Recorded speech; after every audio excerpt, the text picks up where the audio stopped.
ఎంతోమంది భారతీయులు వారి ప్రాణాలను అర్పించాల్సి వచ్చింది. వాళ్ళనే మహానుభావులుగా మనం నేడు మన పెద్ద పెద్ద కార్యాలయాల్లో వాళ్ళ ఫోటోలు పెట్టుకుని వాళ్ళని స్మరించుకుంటూ ఉంటాం. ఉదాహరణకి మనం చూస్తే మహాత్మా గాంధీ గారు ఉన్నారు.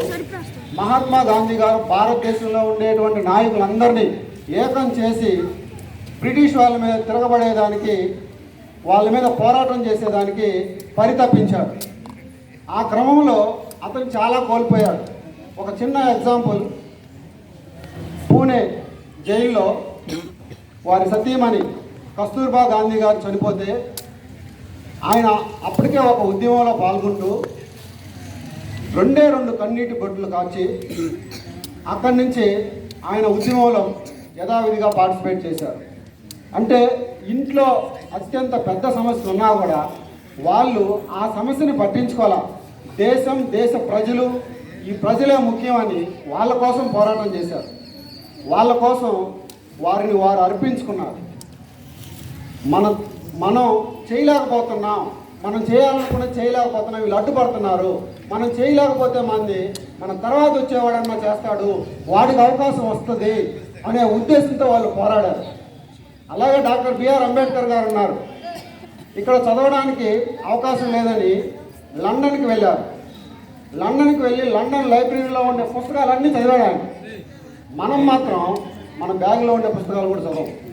తర్వాత ఇట్లా ఎందుకు చదివారు, ఎందుకు వాటిని వాళ్ళు అంత త్యాగం చేయాల్సి వచ్చింది అని మనం ఒక్కసారి ఆలోచిస్తే, వాళ్ళు చేయడానికి అవకాశం లేదు, వాళ్ళ తర్వాత వచ్చే వాళ్ళకైనా అవకాశం వస్తుందనే ఉద్దేశంతో వాళ్ళు అంత శ్రమించారు.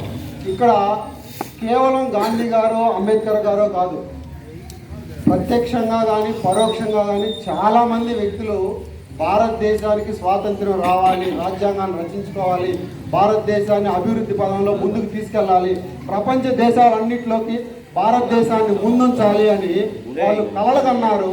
వాళ్ళ కలగానే మిగిలిపోయింది. వాళ్ళు లేరు ఇప్పుడు. వాళ్ళ కళని తీర్చాల్సింది మనం. దానికోసం మనం ఏమన్నా చేయాలి. మనం ఏం చేస్తున్నామంటే వాళ్ళు చేసినటువంటి త్యాగాలను మర్చిపోయి, వాళ్ళ త్యాగాల్ని విస్మరించి మనము స్ప్రైట్ తాగడానికి పోతున్నాం, దొడ్డిదారిన పోతున్నాం, చెడు ప్రవర్తన వైపు అడుగులేస్తున్నాం.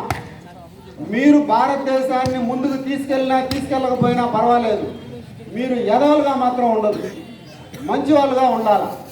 మంచి వ్యక్తులుగా ఉన్నా కూడా భారతదేశాన్ని ఒక రకంగా జనాలందరూ చెప్పుకుంటారు, భారతదేశంలో ఉండే వాళ్ళందరూ మంచి వాళ్ళు, అలా కూడా మంచి పేరు వస్తుంది. మీరు దేశానికి ఏదో చేయబల్ల, ఒక చెడు పని చేయడానికి ఎక్కువ మంది జనాభా కావాలి. గుంపు